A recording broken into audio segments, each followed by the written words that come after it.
CIET NCERT അവതരിപ്പിക്കുന്ന പരിപാടി അജ്ഞാത ഭയം. എന്താ കാര്യം വന്ദന? നീ വിഷമിക്കുന്നത് പോലെ തോന്നുന്നല്ലോ. ഇല്ല അമ്മ, അങ്ങനെയുള്ള കാര്യമൊന്നുമില്ല.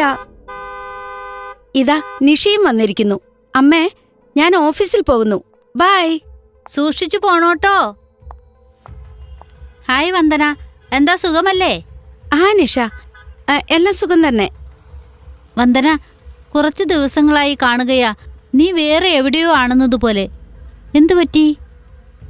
ഒന്നുമില്ല. നോക്ക്, എന്തെങ്കിലും പ്രശ്നമുണ്ടെങ്കിൽ നിനക്കത് എന്നോട് പറയാവുന്നതാണ്. പറയൂ, എന്താണ് കാര്യം?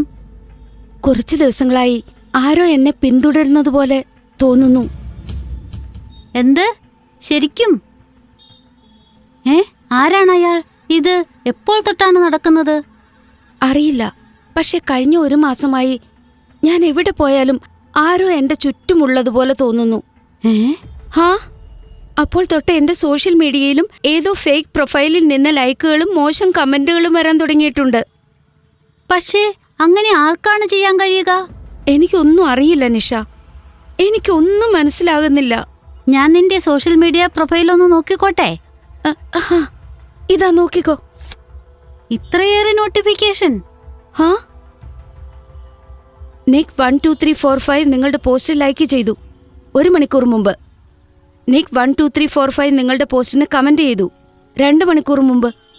നിക് 12345 നിങ്ങളുടെ പോസ്റ്റ് ലൈക്ക് ചെയ്തു 1 ദിവസം മുമ്പ്. നിക് 12345 നിങ്ങളുടെ പോസ്റ്റിന് കമന്റ് ചെയ്തു 3 ദിവസം മുമ്പ്. നിക് 12345 നിങ്ങളുടെ പോസ്റ്റ് ലൈക്ക് ചെയ്തു 4 ദിവസം മുമ്പ്. ഈ പ്രൊഫൈൽ ലോക്ക്ഡാണ്.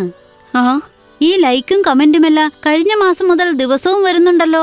നീ 1 മാസം മുമ്പ് എവിടെയെങ്കിലും പോയിരുന്നോ?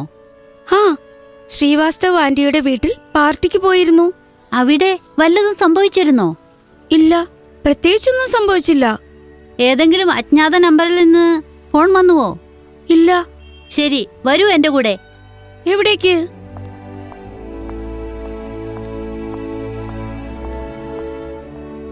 ഇദ്ദേഹം വളരെ വലിയ വക്കീലാണ്, രവികുമാർജി. ഹലോ. ഹലോ, വരൂ, ഇരിക്കൂ. നോക്കൂ, ഇത് സ്റ്റോക്കിങ്ങിന്റെ കേസാണ്. സ്റ്റോക്കിംഗ് അല്ലെങ്കിൽ പിന്തുടരുന്നത് ഇന്ത്യൻ ശിക്ഷാ നിയമത്തിലെ സെക്ഷൻ 354D പ്രകാരം ശിക്ഷാർഹമായ കുറ്റമാണ്. ശരി സർ.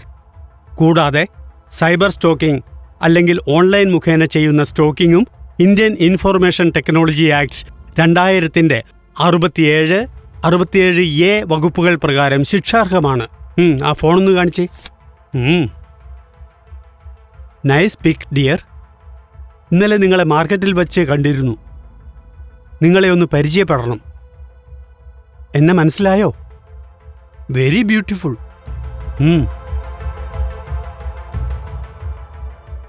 നോക്കൂ, സൈബർ സ്റ്റോക്കിങ്ങിന്റെ 3 തരങ്ങളുണ്ട്.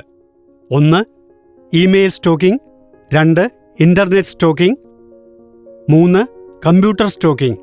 നമ്മൾ ഇതിൽ നിന്ന് സുരക്ഷിതരായിരിക്കാൻ അറിഞ്ഞിരിക്കണം. ഇനി ഞാൻ എന്താണ് ചെയ്യേണ്ടത്? നിങ്ങൾ നിങ്ങളുടെ പരാതി അടുത്തുള്ള പോലീസ് സ്റ്റേഷനിൽ നൽകിക്കൊണ്ട് അവരോട് മുഴുവൻ കാര്യങ്ങളും പറയുക. നിർഭയം കൃത്യമായി പറയുക. ഇത്തരം അപരാധികൾ നമ്മളുടെ മൗനം മുതലെടുത്ത് പോലീസിൽ നിന്ന് രക്ഷപ്പെടുന്നു. ഇപ്രകാരം അവരുടെ മനോബലം വർദ്ധിക്കുന്നു. ഒപ്പം നിങ്ങളെപ്പോലുള്ള പൗരന്മാരുടെ മാനസിക സംഘർഷവും. ശരി. കൂടുതൽ ശ്രദ്ധിക്കുക.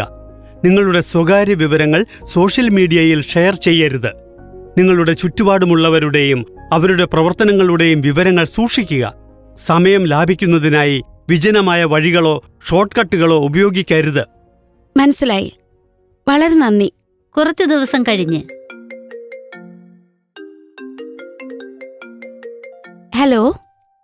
നമസ്കാരം മാഡം. നമസ്കാരം. പറയൂ, ആരാണ് സംസാരിക്കുന്നത്? പോലീസ് സ്റ്റേഷനിൽ നിന്നാണ് സംസാരിക്കുന്നത്. നിങ്ങൾക്കിപ്പോൾ ഇവിടേക്ക് വരാൻ കഴിയുമോ? വരാം, ഞാൻ ഇപ്പൊ തന്നെ വരാം. വരൂ മാഡം. ഞങ്ങൾ സംശയാസ്പദമായ ചിലരെ അറസ്റ്റ് ചെയ്തിട്ടുണ്ട്. നോക്കൂ, നിങ്ങൾ ഇവരിൽ ആരെയെങ്കിലും തിരിച്ചറിയുന്നുണ്ടോ?